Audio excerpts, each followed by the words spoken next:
Señor Presidente del Consejo de la Magistratura, profesor Dr. Osvaldo González, a los demás miembros, a los integrantes del Tribunal ACOC, a todos los presentes y muy especialmente al pueblo en general, especialmente a nuestro querido pueblo, a los más marginados, Allende, el campo.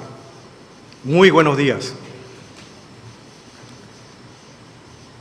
He preparado mi exposición de diferentes formas, pero siempre parece que a última hora, ya escuchando a lo que me precedieron en el uso de este espacio, modificar y pensar de que es lo más conveniente que tengo que exponer, porque el pueblo está interesado en estas audiencias. Y estoy aquí agradeciendo principalmente a los abogados, abogadas, que me pidieron para que me presente, porque creen que reúno los requisitos de la honestidad e idoneidad, y más de eso, la del coraje, suficientemente probado en mi larga trayectoria en el ejercicio de la profesión. Es por eso que me he presentado y estoy aquí, a pedido, como antes decía, a pedido del pueblo. Y tal vez quieren que esté en esta audiencia porque quieren que diga ciertas cosas. Y una de las cosas que más escuché en este espacio de tiempo, desde el llamamiento de que se iba a realizar esta audiencia en honor a la transparencia y toda esa cosa, me dicen que esto es una gran bola, que para qué te vas a presentar y esto, inclusive hasta mi propia señora. Y realmente a veces duele, molesta, y yo le digo, no, hay que estar. Yo creo en las instituciones y creo en las autoridades. Y tienen el compromiso de hacer bien su trabajo por la patria. En ese sentido, me piden que sugiera, que critique, si llego a ser fiscal general del Estado y llego a ser autoridad, ¿qué medidas tomaría? Y mi meta siempre es la de construir un Paraguay con paz social y seguridad ciudadana. Y mi lema siempre fue, en toda mi vida, Dios, patria y familia. Y no tengo pelo en la lengua para decir las cosas. ¿Y por qué? Se preguntarán.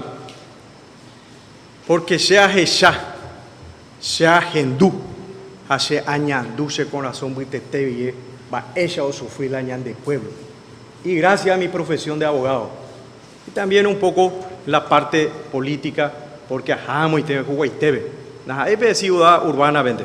Sino a muy te compañera jugaitebe ajá, a upebe allá la necesidad de ñan de gente. E inclusive en algunas localidades no veo la bandera todavía del Ministerio Público.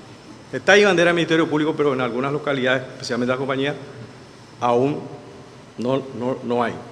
Quiere decir que no hay una oficina del Ministerio Público. Entonces, esta audiencia se hubiese hecho más sencillo. Y espero que mi querido presidente Osvaldo González, y los demás miembros que tengo un aprecio muy especial por ustedes, en especial la persona del presidente, critico. No hay necesidad de hacer una grande cosa. Esto de llamarle a 103 postulantes y tomar una audiencia. Ustedes mismos lo dijeron ayer, lo escuché por la radio, tedioso, cansado. Tenía que hacerse el filtro, depurar antes. En el año 2003, en el claustro de profesor de la Universidad Nacional de Asunción, dije, no puede llegar a rendir tesis doctoral uno que tiene promedio menos de 3. Bueno. ¿Y por qué usted no hace la misma cosa? No puede venir a postularse acá como candidato nada menos que a un cargo de mucha relevancia, fiscal general del Estado. Y hasta diría que es más que el presidente de la República. Usted no podría haber depurado y elegir a los 10 candidatos y que esta audiencia pública se llegue a llevar con los 10 Y aquellos que tienen algunas cosas que protestar, para eso está el consejo, las oficinas y recibirlo. Aquí está, como yo lo hago como profesor cuando le aplazo, o yo no le aplazo a un alumno, el alumno se aplaza y me pide, profesor, ¿por qué más? Yo no te aplacé, vos te aplazaste. ¿Y por qué? Porque el profesor de Derecho Procesal Práctico y está, y corregía en rojo. Acá está tu examen, pues tan mal en examen de falta. Entonces se va, cabizbajo y meditabundo se va, no tiene más nada que decir. Y esta conducta mía de decir las cosas, y tu antecesor, mi querido Osvaldo González, se había enojado y decía crítica ayer de Carvalho. Pero nada es la crítica. Estas son el sentir del pueblo paraguayo. Y nosotros que queremos ser autoridad, tenemos que decir las cosas como son y como tienen que ser. Y me dice también otra pregunta, pero ¿por qué lo que no funciona las cosas? Oñeja, lo mitad. Ya es con la de autoridad. Y estos cuestionamientos que hace nuestro pueblo, especialmente los más necesitados, los más marginados, me llevó a un estudio profundo de nuestra realidad paraguaya. Y llegué a la conclusión que nuestro Estado, y especialmente el Estado democrático, camino hacia el desarrollo, camino hacia la democracia, va en carreta, pero no en carreta estirado por bueyes, sino va en carreta de madera y a veces estirado por asnos. Y con el agravante otra vez que en ambas ruedas tienen palo que no le deja avanzar hacia el desarrollo, hacia la conquista de un Paraguay mejor. ¿Y por qué ambos palos? Me dicen otra vez. En ambos palos el propio partido que ganó las elecciones, sus propios correligionarios le pone el palo para que no haga un buen gobierno. Y por el otro palo está la minoría, la oposición que perdió, le pone más palos, más trabas todavía para que no. Entonces la carreta no puede avanzar hacia el progreso. Entonces, ¿qué? Lo que creemos, yo creo, como lo dije, quiero ser fiscal general del Estado. ¿Y para qué? Y justamente para tomar las medidas necesarias y medidas drásticas. Y le dije a una abuelita que perdió un nieto en un asalto que le robaron su caballo. Le dice, caray doctor, va ella mi miata, se llama Nomai, va ese cuando se llama Nomai Oyucay huele a ese nieto. ¿Y qué vamos a hacer, señora? Yo soy abogado, vamos a ir a la fiscalía, vamos a hacer la denuncia. No, no es suficiente. ¿Y qué es suficiente? ¿Va a la suficiente, señora? Pena de muerte por fusilamiento en plaza pública, doctor.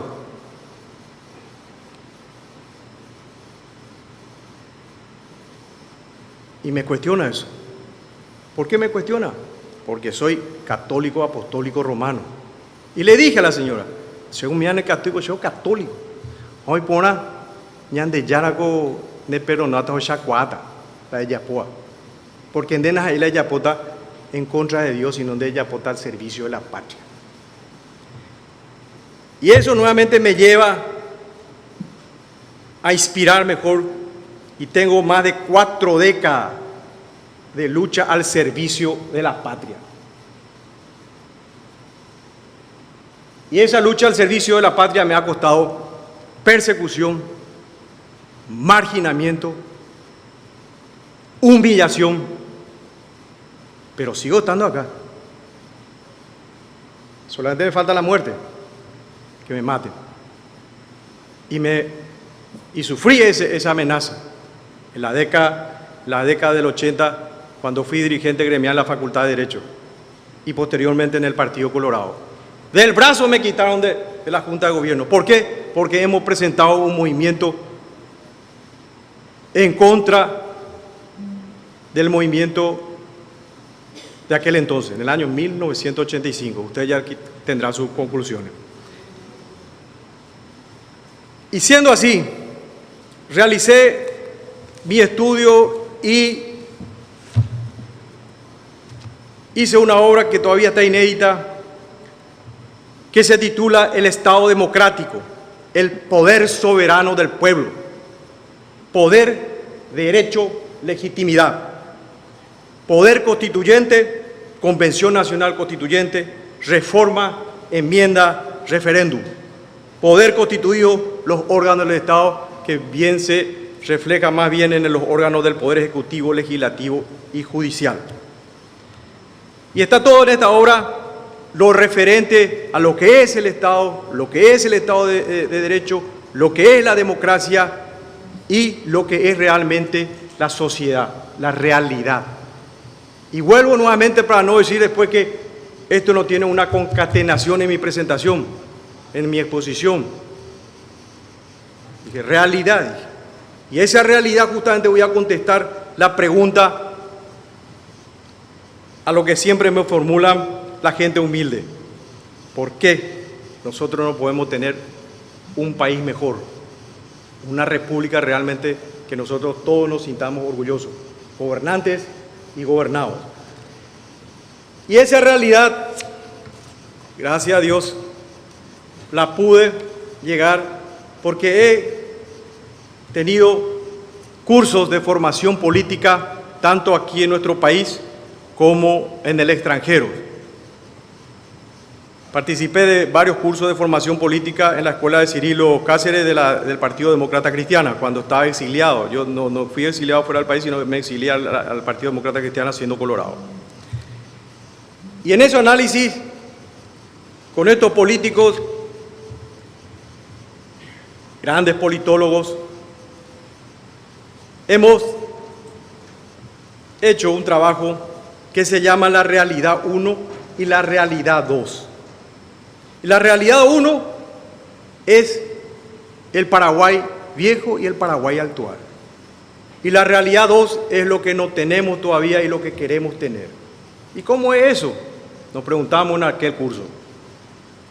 Y la realidad 1 es, como decía ya el Papa Francisco, tenemos problemas de tierra, techo y trabajo, las 3 T. Ese es nuestro principal problema.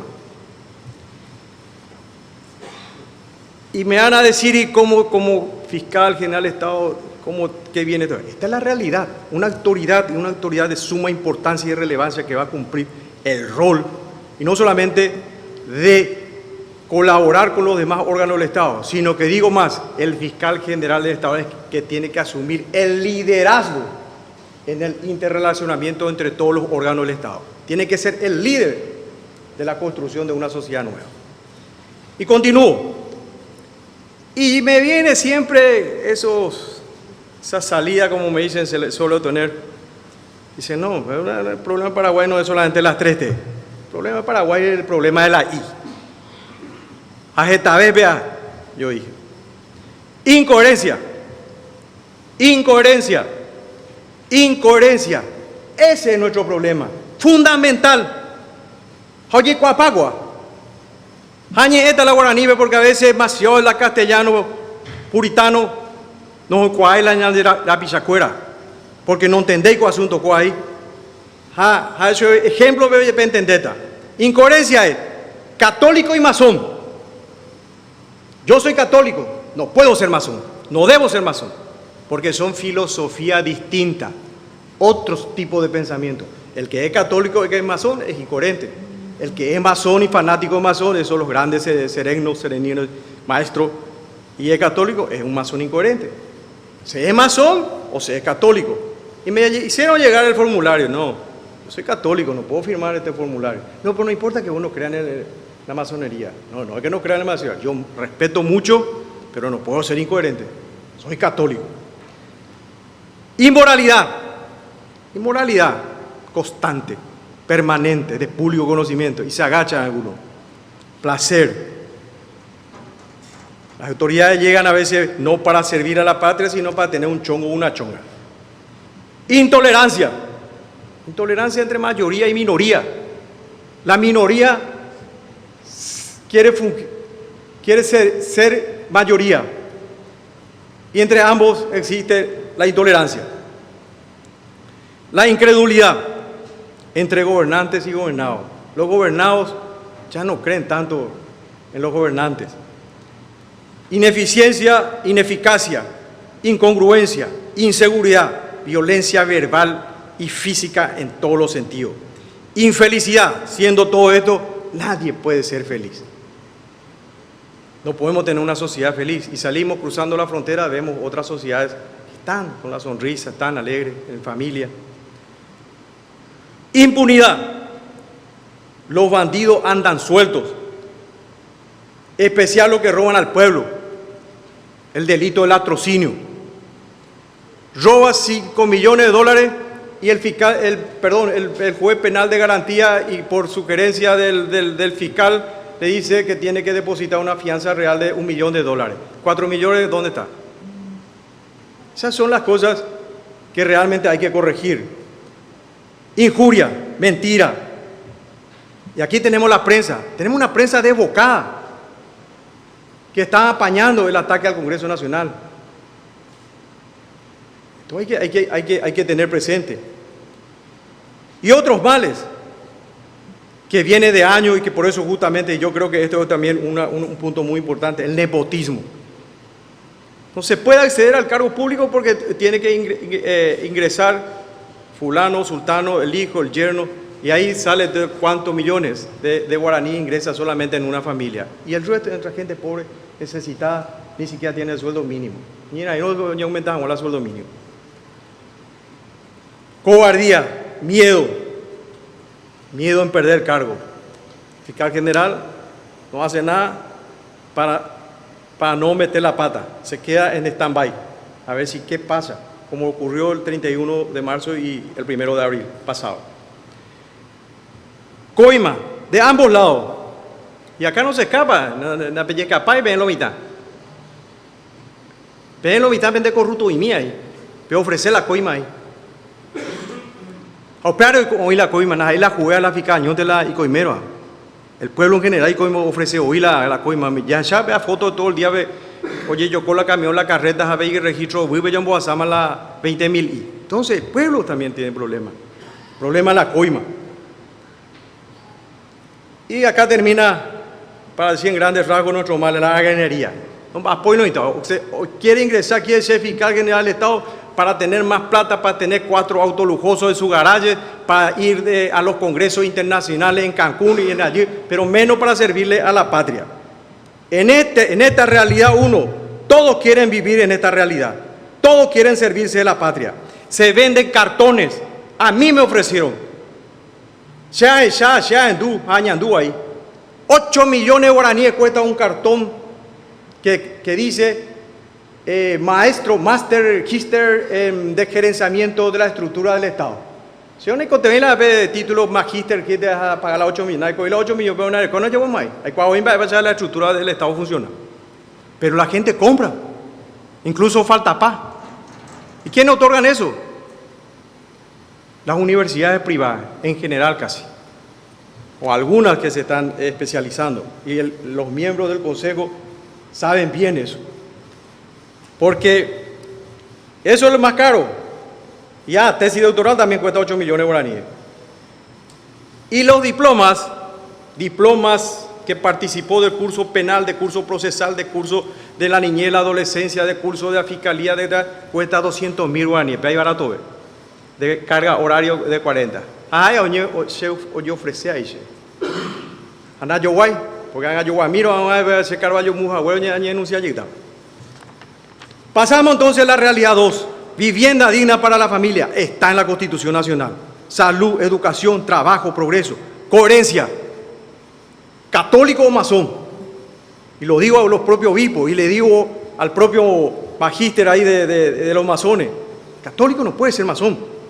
Moralidad. Llevar una conducta ética, rectilínea en todos los campos. En la profesión, en las casas, con los amigos. Decir las cosas como tiene que ser. Eficiencia, eficacia, laboriosidad hay que agregarle. Que la plata se gaste, lo llega hasta la plata, lo llega hasta al servicio de la patria. Congruencia, lo que se dice se tiene que hacer. La felicidad va a reinar cuando tengamos los logros generales, el bienestar general. Que todos trabajemos, gobernantes y gobernados, trabajemos por el bien común. La punibilidad. mandar a la cárcel a todos los bandidos, tajae, hasta el propio Papa. Ser católico, la Papa lo montaron, se fue a procesar, a investigar. ¿Por qué? Porque siendo Papa o siendo presidente no va a ser investigado. Y me van a decir, vos sos católico, ¿cómo le vas a hacer? Soy católico. Y él como católico no debería robar. Hacer como católico a investigar a su vez.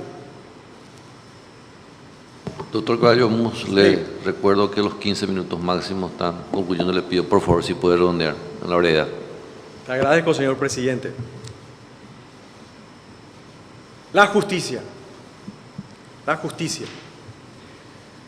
No podemos lograr la justicia si el que debe realmente y el que tiene la acción, el dueño de la acción, como decimos los abogados, es el Ministerio Público.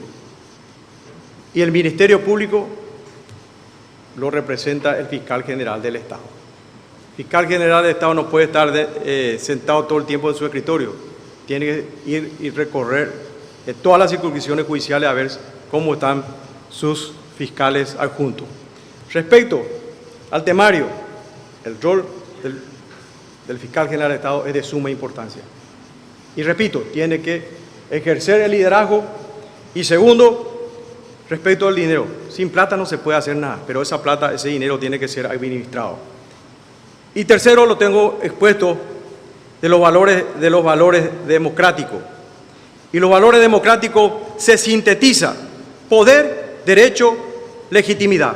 El poder no puede ser ejercido ampliamente sin ninguna limitación. El derecho para eso le tiene que poner límite. Hasta aquí lo puede ejercer. ¿Y el derecho cómo funciona? Tiene que tener una legitimidad. Y la legitimidad justamente la tiene que dar el pueblo. Y lo que ocurrió últimamente, y con esto termino y ruego al señor presidente, a los más miembros, dos minutitos, decía el profesor Res, y hablaba 2 horas. Pero yo voy a hablar 2 minutitos. Esto es de suma importancia. Que llegó realmente a dividir a nuestra sociedad en varias facciones. Y justamente por la ausencia de un Ministerio Público, de una Fiscalía General. Presencia prácticamente cero, floja, en 2 temas: el tema de la enmienda y el tema del ataque al Congreso Nacional. El tema de la enmienda, todos los días se estaba realizando hechos punibles contra el orden constitucional, principalmente por los periodistas, por algunos periodistas asalariados. El Ministerio Público no abre una carpeta para investigar por qué los periodistas, algunos periodistas, están incentivando constantemente e incitando al levantamiento popular. Eso es grave, señor presidente. Pea iba ahí lo mitad. A ni peña engañati y a la periodista, algunos periodistas, porque son asalariados y hay que investigarlo a su director, al dueño del periódico. Está incitando a que se contra el orden. Y estos son hechos punibles que está consagrado en el Código Penal. Se llama delito hecho punible contra el Estado o hecho punible contra el orden constitucional. Yo hasta hoy no escuché que el Ministerio Público haya abierto una carpeta. Entonces termino. ¿Cuál es más grave? En el segundo hecho, de extrema gravedad, haberse incendiado el Congreso Nacional o en una parte donde funciona el Senado, o la muerte de un joven que estaba participando en hechos punibles colectivos. Estos son los análisis que hay que hacer. Y lo más grave, que la muerte de un joven, de un ciudadano, está sirviendo de bandera y no hay ninguna carpeta que se investigue los hechos punibles de alzamiento contra el Estado y alzamiento contra el realidad. Si yo hoy fuese fiscal general del Estado, inmediatamente iba a mandar a abrir una carpeta fiscal para que se investigue estos hechos punibles. ¿Para qué? Pero tenemos que saber, investigar para llegar a quién es el verdadero responsable. Porque si queremos cambiar, y termino, si queremos cambiar una situación, una realidad, o si queremos cambiar a un gobernante, para eso están los mecanismos. Y el mecanismo en este caso era que el Congreso dicte una ley que autorice la enmienda y a través de la enmienda el pueblo no va a estar ausente, porque para eso está el referéndum y en el referéndum el pueblo iba a decir sí o no. Y estas son las cosas que realmente debemos decir en esta audiencia. Y agradezco la oportunidad y deseo mucho éxito en sus funciones al señor presidente Osvaldo González y a los demás miembros. Sé que la tarea es ardua y en estos días me está recordando que cuando corregía 300, 400 carpetas es más o menos lo que ustedes están haciendo. Yo la corregía no trabajo por trabajo, sino líneas por líneas, párrafo por párrafo. Gracias, doctor Carvalho Mus. Los miembros del tribunal que deseen formular preguntas. Le voy a formular unas preguntas al auditorio, doctor Carvalho Mus. La primera menciona la siguiente. Pregunta: ¿usted cuestiona que el Consejo no haya realizado un filtro con postulantes? ¿Por qué se postuló considerando su término medio 3,37? Es la primera pregunta, doctor Carvalho Mus.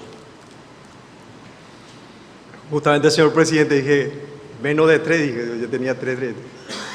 Bueno, la siguiente pregunta. En su exposición mencionó que la lista debió, creo que es relacionado, pero igualmente le voy a hacer la pregunta. La lista debió depurarse y los que tienen el término medio 3 no debían presentarse para este cargo.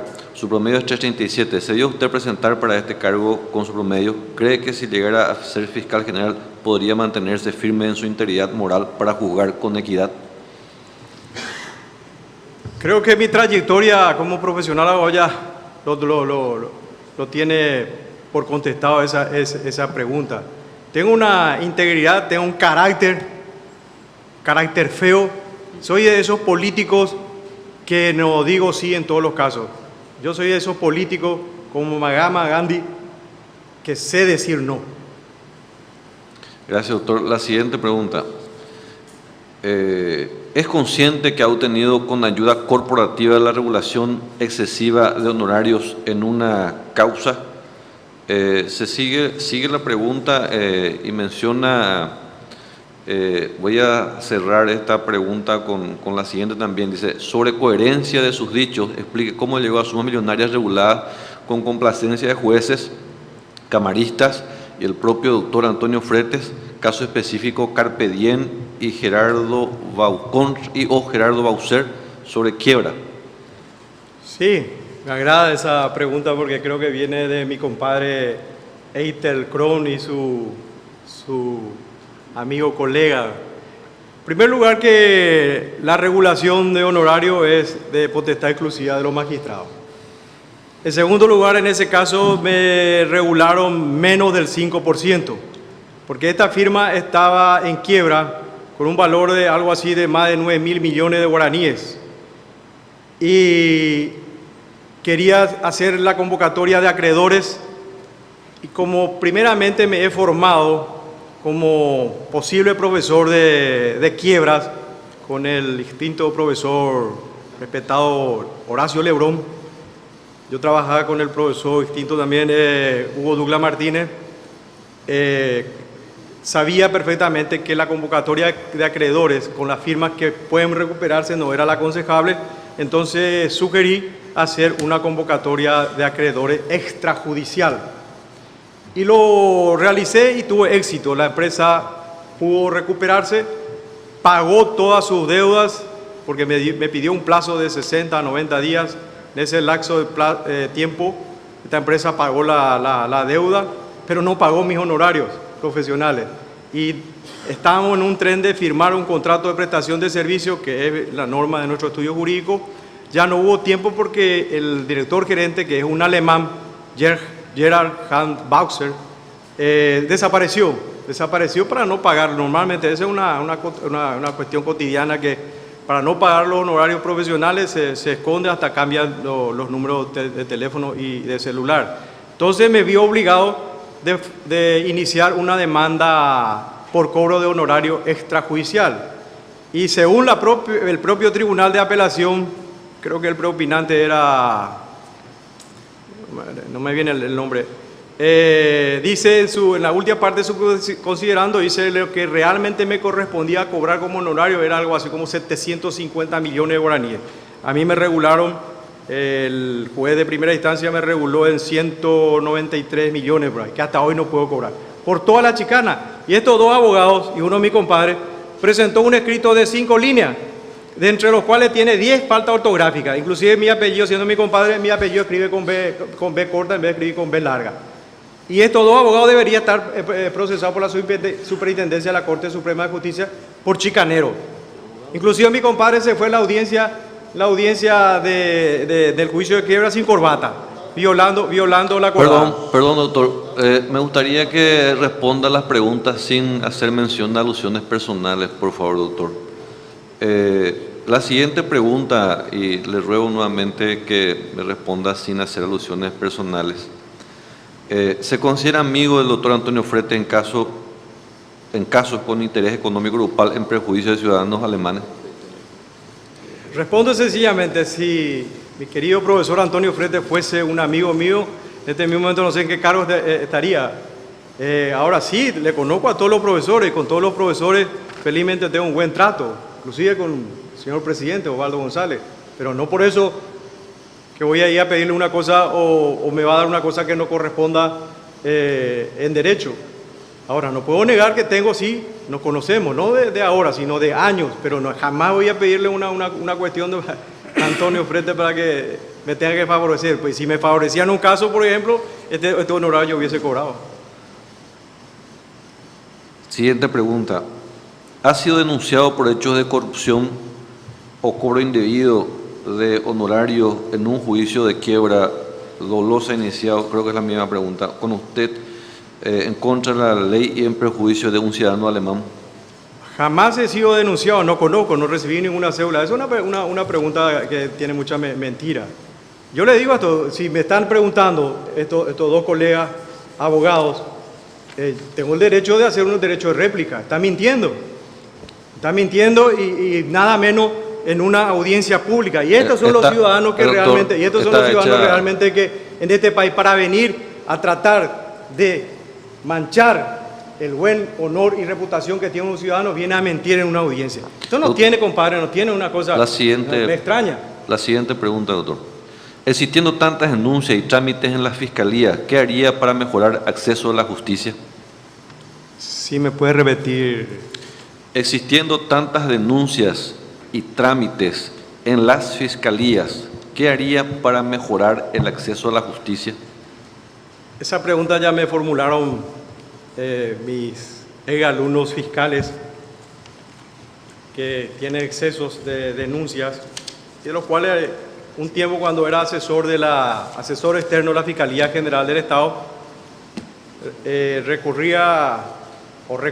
llegaba a hacerme presente en alguna fiscalía, en alguna unidad, y efectivamente comprobaba de que existía algunas denuncias que no correspondía dar trámite. Entonces la orden general impartida como instrucción de operatividad como fiscal general del Estado daría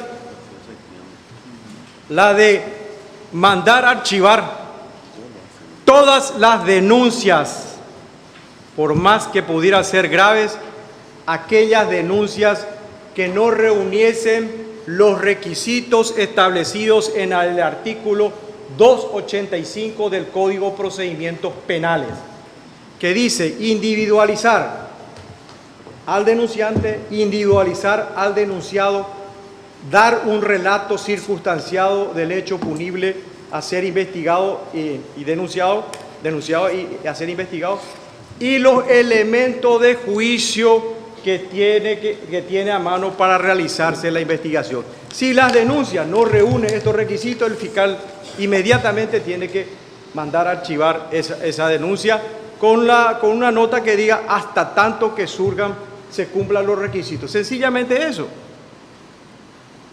Y aclaro, en el examen de Derecho Procesal Penal es una pregunta, y el que no contestase esa pregunta lleva el calificativo 1, porque es de suma importancia. Y la Fiscalía, la gran mayoría de los fiscales no están archivando las denuncias que no reúnan esos requisitos. Gracias, doctor, mis miembros. Bueno, estamos completando las 2 horas y media, casi 3 ya de las audiencias públicas de la fecha. Con esto concluimos las audiencias públicas. Agradecemos nuevamente a Paraguay TV, a TV Cámara, a Radio Nacional del Paraguay, a Radio Cámara, a los señores miembros del Tribunal de Honor, a los miembros del Consejo y a los señores postulantes que han concurrido en la fecha a dar cumplimiento al reglamento previsto en el Consejo. Muchas gracias, doctor Francisco Javier Olmos, muchas gracias a la gente que acudió hasta el salón auditorio, el salón comuneros de la Cámara de Diputados hasta la mañana.